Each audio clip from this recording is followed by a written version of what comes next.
ድሜ ሲገሉን ጽድቅ ከሆነ ራሳችን ስንከላከል ጽድቅ ማይሆንበት ምክንያት የለም።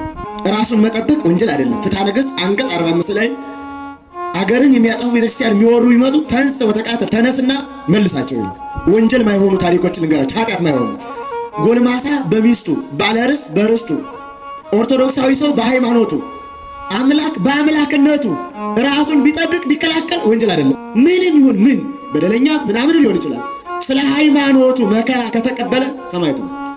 ምን ጠቅሳቸው ጥቅሶችን ፊትህን ቢመታ መልሰህ ስጠው የሚባለው ይሄ ቃል ለወንድሜ ለክርስቲያን የሚያገለግል ቃል ነው። በዚያውም ላይ ፊት መምታት የለም። አሁን አንገት መቁረጥ ነው። አንገት ለሚቆርጥ ደግሞ ምንድነው? በዚህ ደረጃ ነው ያለችው ሀገራችን። ወደንም ጠላንም መረርንም አሁን ገለጥ አድርገን ማውራት ይጠይቀናል። ምሳሌ ባነሳ አብርሃም የብዙዎች አባት የሃይማኖት መሰረት ነው። ዘፍጥረት ምዕራፍ 14 ቁጥር 1 ጀምሮ የምናገኘው ታሪክ አብርሃም ወንድሙ ሎጥን እና የሎጥን ቤተሰቦች ሚስቱን ማርከው ወስደው ኮሎዶ ጎሞራውያን ወደ አሕዛብ ሀገር ጨርሰው ይዘዋቸው ሲሄዱ አብርሃም ቤተሰቡን ቆጥሮ 318 ነው ተዋግቶ መለሰ። እና አብርሃም ወንጀለኛ ነው? ራሱን ማዳን ወንጀል ነው አብርሃም? ሌላ ልጨምራችሁ። ሙሴ አእላፈ እስራኤል ከነዓን እንዳይገቡ የአሕዛብ ነገሥታት ተሰልፈው አሳልፍ አሉ። እነዚያን ድል አድርጎ ገባ እና ሙሴ ወንጀለኛ ነው? ሌላ ልጨምራችሁ።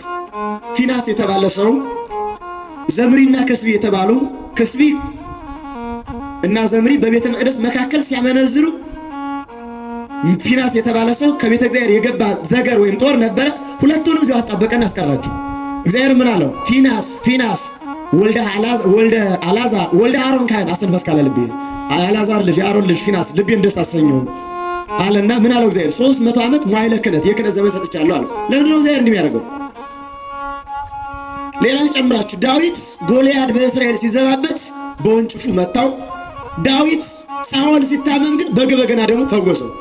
ዳዊት በገናም ነበረው ወንጭፍም ነበረው። ኦርቶዶክሳዊነት እንዲህ ነው፣ ይጠብቃልም ይዘምራልም። ኦርቶዶክስ ቀዳሽም ተኳሽም አራሽም ነው የነበረው፣ ጅላጅል አልነበረም። ይቀድሳል ያርሳልም ይጠብቃልም። በዚያ ስሪት ነው የነበረው። ለምሳሌ ዮዲትን ታስታውሳላችሁ። እስራኤልን ገብሩ ብሎ ሆሎርኒስ የሚባል አርመኔ ንጉሥ ተነስቶ እስራኤልን ሊያጠፋ ሲል ገብሩ አላቸው። ምን ወርቅ ብር እህል እንገብር አሉት። እኔ የወርቅ እህል ድሃ ነኝ አለ። ታዲያ ምንድን ነው የምትፈልገው? ከእስራኤል ቀኝ አይን ነው የምፈልገው አለ። አይን ውሃ አይደለም ምን ይሰራል አሉት። ጀግና ተብዬ መመስገን መወደስ ለዝንት ዓለም ነገር እፈልጋለሁ። ሰው ጠገበ ማለት ነው። የእስራኤል ጀግኖች አይናቸውን ለመገበር ተስማሙ። ምን እናደርጋለን አንችል ብለው ዮዲት ባጭር ታጥቃ ሸብ አድርጋ ወገቧን ታጥቃ ታጥባ ተቁላ ተቀብታ ከአሕዛብ ከተማ ሂዳ ሆሎርኒስን አንገቱን ድል አድርጋ መጣች። እስመ እግዚአብሔርን አዳነች። አሕዛብ ነው አይምርም። ዘንዶ ውጦ ነው የሚያላምጠው። አሁን እየሆነ ያለው ኦርቶዶክስ ውጦ ማላመጥ ነው እየሆነ ያለው። ውጦ ማላመጥ። ኦርቶዶክስ ጥላቻ ሊኖረው አይገባም። ራሱን ማዳን ግን ወንጀል አይደለም።